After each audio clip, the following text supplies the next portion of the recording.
Hello guys, कैसे हैं आप सब। आई होप कि आप सब बिल्कुल ठीक होंगे एंड सेफ होंगे। तो चलिए हम अपनी स्टोरी को स्टार्ट करते हैं। अब तक हमने देखा था कि विंग अपने कॉलेज में था और बोवेन के साथ एक स्टोर रूम में जाता है जहाँ पर उसकी कुछ पुरानी चीज़ें रखी हुई थी, साथ में कुछ वांगजी की भी।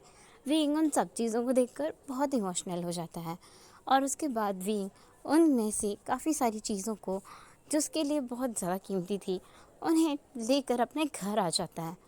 उन सभी चीज़ों को विंग अपने रूम में सजा कर रखता है और कुछ चीज़ें जो वांगजी की थी वो उन्हें अपने पास रखता है। विंग वांगजी को कॉल लगाता है। वांगजी इस वक्त एक सर्जरी करने में बिजी था, इसलिए वांगजी अपना फ़ोन देख ही नहीं पाता। विंग उसे 2-3 बार फ़ोन करता है, पर वांगजी जब फ़ोन नहीं उठाता तो विंग परेशान होता है और वांगजी पर थोड़ा सा गुस्सा भी होता है। विंग को उसके मदर बुलाने आ जाती हैं। मैडम यू विंग से कहती हैं, विंग जल्दी से रेडी होकर नीचे आ जाओ बेटा, डिनर रेडी हो गया है। तो विंग अपनी मॉम से कहता है, ओके मॉम, आ रहा हूँ। 15 मिनट शावर लेने के बाद विंग रेडी होकर नीचे हॉल में आता है, जहाँ पर उसके पेरेंट्स, उसके ब्रदर और उसकी शिजे उसका वेट कर रहे थे। जियांग फंगम्यान तो बहुत खुश थे। अपने सेकंड सन की शादी भी उन्होंने फिक्स कर दी थी और वो यानली, विंग और जियांग चैंग तीनों की वेडिंग अपने जीते जी ही देख लेना चाहते थे। यानली की पहले से ही इंगेज शादी हो गई थी जिन जिशवन के साथ, और अभी जियांग चैंग की लाइफ में तो कोई था ही नहीं। उसके लिए भी वो लोग ढूंढ रहे थे, पर विंग बहुत फास्ट निकला, उसने अपने लिए पार्टनर ढूंढ ही लिया।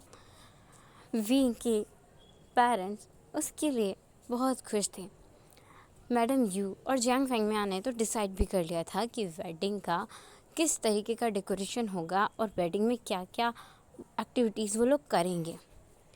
यहाँ पर विंग को बिना बताए उसकी वेडिंग की प्रिपरेशन स्टार्ट हो गई थी और वहाँ सेम सिचुएशन लैन हाउस में थी।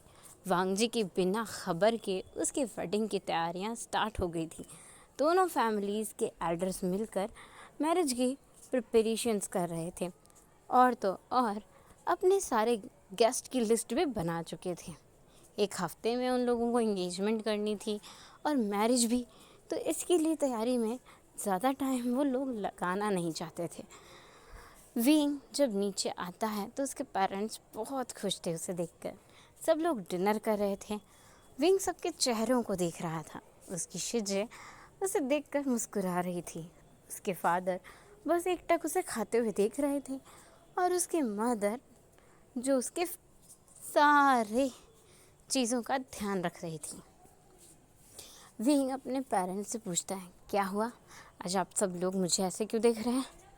तो विंग की मदर कहती, क्योंकि अब तुम बहुत जल्द हमसे दूर होने वाले हो, तुम शादी जो कर रहे हो, फिर उसके बाद तो तुम भी हम लोगों से अलग रहोगे। विंग कहता, बिल्कुल भी नहीं, मैं आप लोगों से बिल्कुल अलग नहीं रहूँगा, किसी भी कीमत पे नहीं रहूँगा, मैं तो हर रोज़ यहाँ आता रहूँगा। तो मैडम यू कहती है, अच्छा तो क्या तुम्हें वांगजी यहाँ आने देगा। विंग कहता, क्यों नहीं आना देगा, हम लोग सुबह का ब्रेकफास्ट लैन हाउस में करेंगे, दोपहर का लंच यहाँ करेंगे और रात का डिनर हम सब लोग साथ में करेंगे। विंग की बात सुनकर उसके पेरेंट्स हंसने लगते हैं और जियांग फैंगम्यान कहते हैं, वो तो देखा जाएगा मेरे बेटे, एक बार तुम्हारी शादी तो हो जाए, देखना तुम हम सबको कैसे भूल जाते हो। विंग जो अपने मॉम डैड को देखकर अपना सर ना में हिलाता है। सब लोग डिनर कंप्लीट करते हैं। उसके बाद सब लोग बैठकर बातें कर रहे थे, तभी विंग के फादर कहते हैं, विंग हम लोगों ने तुम्हारे लिए वेडिंग लोकेशन बीच पर रखी है, क्या तुम्हें वो पसंद आएगी। तो विंग कहता है, बीच पर डैड, बीच पर भी कोई वेडिंग रखता है क्या, हम कुछ और देखेंगे। तो विंग के फादर कहते हैं, वैसे मैंने और मिस्टर लैन ने, साथ में तुम्हारी मॉम और वांगजी की मॉम ने, हम सब ने मिलकर कुछ लोकेशन सेलेक्ट किए हैं। अगर तुम्हें और वांगजी को टाइम हो तो तुम लोग जाकर इन लोकेशंस को देख लो, इनमें से जो तुम्हें पसंद आए उसे सेलेक्ट कर लेना। विंग कहता है, हाँ ये अच्छा है, मैं और वांगजी कल से ये स्टार्ट कर देंगे। तो विंग के फादर कहते हैं, ठीक है फिर मैं मिस्टर लैन से बात कर लेता हूँ। और उनकी सेलेक्ट की हुई वेडिंग लोकेशंस भी मंगा लेता हूँ। विंग कहता है ओके डैड, गुड नाइट, मैं बहुत थक गया हूँ आज। विंग अपने रूम में जाकर सो जाता है। मतलब सोया नहीं था, बस लेटा था। अभी विंग को नींद नहीं आ रही थी। विंग को तभी अपना फ़ोन रिंग होता हुआ महसूस होता है और विंग अपने फ़ोन को उठाकर चेक करता है तो कॉल वांग जी का था।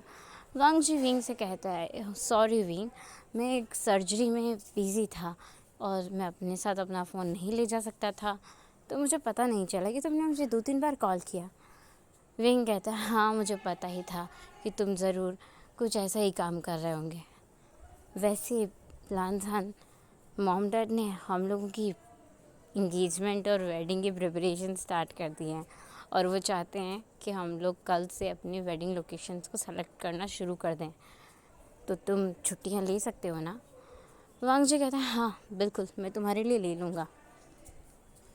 इसके बाद हमें नेक्स्ट मॉर्निंग का सीन शिफ्ट करके दिखाया जाता है मिस्टर ली के घर का, जहाँ पर मिस्टर ली की बेटी ली किसी से फ़ोन पर बात कर रही थी और वो कह रही थी देखो, जो भी काम मैंने तुम्हें बताया है वो ठीक से कर देना, और हाँ, पीछे कोई भी सबूत मत छोड़ना, और अगर मेरे काम के बीच में वो लान वांगची टांग अड़ाए तो उसकी टांगें तोड़ देना, और हाँ, मेरे व्यूशान को कोई भी खरोच नहीं आनी चाहिए। अगर उसे ज़रा सी भी चोट लगी तो मैं तुम लोगों को जान से मार डालूँगी। ये कहकर वो अपना फ़ोन कट कर देती है और उसके बाद हमें सीन दिखाया जाता है लैन हाउस का, जहाँ पर सब लोग ब्रेकफास्ट कर रहे थे और अपनी अपनी बातों में मस्त थे। कोई वेडिंग और एंगेजमेंट को लेकर अपनी फेवरेट चीज़ें बता रहा था, कोई थीम बता रहा था, कोई वेडिंग लोकेशंस बता रहा था, कोई वांग जी और विंग के लिए वेडिंग सूट बता रहा था। यही सब चल रहा था। वांग जी इन सब चीज़ों को देख देख कर खुश हो रहा था, उसे अच्छा लग रहा था, और मैंग्याओ वांग जी को टीज़ करने का कोई भी मौका नहीं छोड़ रहा था। देख लो वांग जी, अब तो तुम भी शादी करने वाले हो, तुम्हें बहुत जल्द पता चलेगा शादी के सिम्टम्स क्या क्या होते हैं। अगर तुम्हें कोई एडवाइस चाहिए तो पहले से ही मांग लेना हमसे। वांग जी जो ब्लश कर रहा था और मैंग्याओ जो उसके मज़े ले रहा था, शिचैन कहते हैं मैंग्याओ, अब मेरे ब्रदर को तुम परेशान करना भी बंद करो। थोड़े दिनों में उसकी शादी होने वाली है और उसे खुद ही पता चलने दो। हम लोगों ने भी तो खुद ही सब कुछ सीखा था, इसे हम क्यों सिखाएं? इसे भी ढक के खाने दो, अकल आ जाएगी। शिचैन ज़ोर ज़ोर से हंसने लगते हैं और उनकी बातें सुनकर उनके पेरेंट्स भी हंस रहे थे। तभी मैडम लैन कहती हैं वैसे आपने डैड को तो बताया नहीं है, आपको डैड को बताना चाहिए। वैसे भी डैड काफ़ी वक्त से कोरिया गए हुए हैं, अब शिचान की शादी के बाद से ही चले गए हैं, तो उन्हें हमें वांग जी की शादी के बारे में बताना चाहिए ना। तो चिंगे जुन कहते हैं हाँ, मैं आज ही उनसे बात करूँगा, तुम टेंशन मत लो। वांग जी जैसे ही अपने ग्रैंडफादर के बारे में सुनता है, पता नहीं क्यों, बट उसे एक बेचैनी होने लगती है और वो थोड़ा सा टेंशन में आ जाता है। मैंग्याओ और शिचैनगा जिन्हें पता चल जाता है कि वांग जी थोड़ा सा परेशान हो गया है और अपसेट भी, तो शिचैनगा वांग जी की शोल्डर पर हाथ रखते हुए कहते हैं अरे वांग जी, तुम्हें और विंग को अभी निकलना होगा, वेडिंग प्लेसेस को देखना है ना तुम लोगों को, तो आज का पूरा दिन तुम्हारा उसमें चला जाएगा, हो सकता है 2 दिन भी लग जाए, तुम्हें जल्दी निकलना चाहिए, और आज से मैं और मैंग्याओ हॉस्पिटल को संभाल लेंगे, तो तुम फ्री हो। वांग जी जो अपने ब्रदर की बात सुनकर अपनी अनकॉन्शियस वर्ल्ड से बाहर आ गया था, वो फटाफट उठता है और अपनी कार की कीज़ लेकर चला जाता है। वांग जी विंग के घर के बाहर अपनी कार से बस हॉर्न बजाए जा रहा था और विंग के पूरे घर में सब लोग इरिटेट हो रहे थे कि ये कौन है जिसने हॉर्न बजा के उनके पूरे घर को सर पर उठा रखा है। जब मैडम यू चिल्लाते हुए बाहर निकलती हैं तो वो देखती हैं वांग जी है जो बस कार के सीट के ऊपर बैठा हुआ है और हॉर्न पर उसने पैर रखा हुआ है। कार के हॉर्न पर पैर रखकर वो ऊपर की तरफ देख रहा था, जहाँ विंग उसे कब से 2 मिनट का इशारा किए जा रहा था और वांग जी को गुस्सा आ रहा था। अब विंग उसे इतना वेट करवा रहा है, मैडम यूँ कहती है, वांग जी तुम भूल रहे हो कि यहाँ हम लोग भी रहते हैं। तुम अपने परेशानी के चक्कर में पूरे घर को परेशान कर रहे हो। जैसे ही वांग जी ये सुनता है, वो कार के हॉर्न पर से अपना पैर हटाता है और सीट से नीचे आ जाता है। कार से बाहर निकलकर वो कहता है, अब सॉरी आंटी, वो मैं भूल गया था। मैं खुद ही विंग को जाकर ले आता हूँ। तो मैडम यूँ कहती है, हाँ वरना तो वो आएगा नहीं। शहज़ादे को तैयार होने में भी 1-2 घंटे लग जाएंगे, तो अच्छा होगा तुम ही उससे ले जाओ और 1-2 घंटे में तुम लोग हमारे कानों से खून निकाल दोगे। मैडम यूँ वहाँ से कहती हुई चली जाती हैं और वो मुस्कुरा भी रही थी। वांग जी दौड़ते हुए विंग के रूम में जाता है और विंग के दरवाजे को एक ही पुश में ओपन कर देता है। विंग जो अपने हेयर सेट कर रहा था, वांग जी उसे देखता है। विंग कहता है, वहाँ प्लान था 2 मिनट बस, हाँ मेरे पास हेयर सेट हो जाए उसके बाद चलते हैं, मैं थोड़ा सा जेल लगा लेता हूँ। नहीं, मैं ऐसे ही रख लेता हूँ। विंग जो खुद को इतना तैयार करने में बिजी हो गया था, वांग जी उसे उठाता है गोद में और नीचे लाने लगता है। विंग कहता है, हाय हाय हाय हाय लंजन, क्या कर रहे हो तुम? मैंने अभी अपने बाल भी सेट नहीं किए हैं, मैंने ठीक से बनाए भी नहीं हैं। तो वांग जी विंग से कहता है, तुम बिखरे हुए बालों में बहुत ज़्यादा खूबसूरत लगते हो, तो तुम्हें बाल सेट करने की ज़रूरत नहीं है।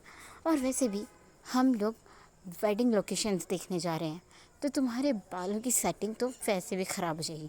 चलो नीचे, तुम्हारे चक्कर में मैं कब से नीचे खड़ा हुआ हूँ और अभी तो मैंने आंटी की डांट भी सुनी। विंग हंसने लगता है और कहता है, अच्छा मैं तो मॉम की डांट रोज़ ही सुनता हूँ, तुमने आज डांट सुनी है, उसी में तुम्हें पता चल गया। विंग के मॉम, डैड और उसके ब्रदर तीनों छुप छुप कर वांग जी और विंग को देख रहे थे। विंग जो वांग जी के गले में हाथ डाले हुए बड़े आराम से उससे बातें कर रहा था और वांग जी जो उस पर थोड़ा थोड़ा गुस्सा कर रहा था और थोड़ा थोड़ा प्यार जता रहा था। वो लोग हंस रहे थे उन्हें देखकर। वांग जी विंग को कार में लाकर बिठाता है और वहाँ से चलना स्टार्ट करता है।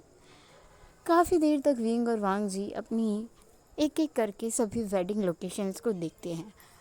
उनमें से एक जगह वांग जी और विंग दोनों को बहुत पसंद आती है। वो लोग शाम तक घर वापस आ जाते हैं घूमकर और अपने पेरेंट्स को बताते हैं कि उन लोगों ने फॉरेस्ट के पास जो एक होटल है उसे सेलेक्ट किया है अपनी वेडिंग के लिए और वो लोग वहीं पे शादी करना चाहते हैं। दोनों के ही पेरेंट्स जो कि उन्हीं का इंतज़ार कर रहे थे जियांग हाउस में। मैडम यू और मैडम लैन कहती है, ठीक है फिर तुम दोनों कल अपनी वेडिंग सूट सेलेक्ट करने जाओगे और उनकी फिटिंग्स करवा कर लेकर आओगे और उसके बाद हम लोगों ने तुम दोनों के लिए एक ऑफिशियल पार्टी अरेंज की है जो तुम दोनों की वेडिंग से पहले होगी, सभी गेस्ट को तुम लोगों से इंट्रोड्यूस करने के लिए। और ये पार्टी 2 दिन के बाद है और उसके बाद 2 दिन बाद तुम लोगों की इंगेजमेंट और उसके 1 हफ्ते बाद वेडिंग है। तब तक तुम लोग बिल्कुल नहीं मिलोगे। इस 1 हफ्ते में तुम लोगों को मिलने के लिए जब जब हम कहेंगे तभी मिलते हो, वरना नहीं मिल सकते। वांग जी और विंग का तो मुंह लटक गया था, लेकिन वांग जी धीरे धीरे मुस्कुरा रहा था।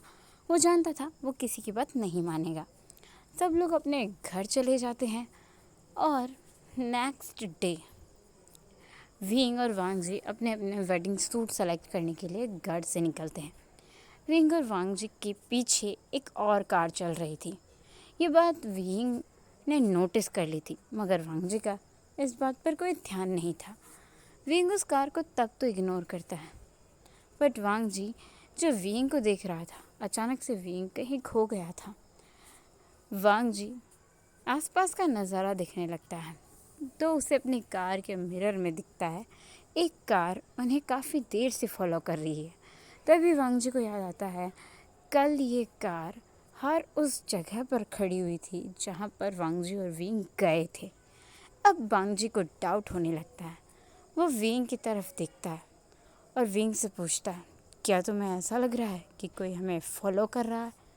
जैसे ही वांग जी ये कहता है, विंग की आंखें बड़ी बड़ी हो जाती है और वो वांग जी की तरफ देखता है। वांग जी कहता है, मुझे पता है तुम माफिया के बेटे हो, मतलब थे, तो तुम्हारे पास थोड़ा सा माइंड एक्स्ट्रा, बट इस टाइम मैं भी अलर्ट हूँ। मैं डॉक्टर हूँ और अपने आसपास की हर चीज़ों को नोटिस करना एक डॉक्टर की भी ड्यूटी होती है। वैसे कल मैंने इस कार को इग्नोर किया था, पर आज भी ये हमें फॉलो कर रही है। तो क्या तुम भी वही सोच रहे हो जो मैं सोच रहा हूँ? विंग कहता है हाँ, पर हम ये कैसे पता लगाएं कि ये कार किसकी है? वांग जी कहता है क्यों ना हम इसके पीछे अपने कुछ आदमी लगा लें। विंग कहता है तुम्हारा मतलब? वांग जी कहता है वेंचाओ, वेंचाओ से कहो हमें फॉलो करें, मतलब हमारे पीछे जो ये कार चल रही है इसे फॉलो करें। विंग वैसा ही करता है।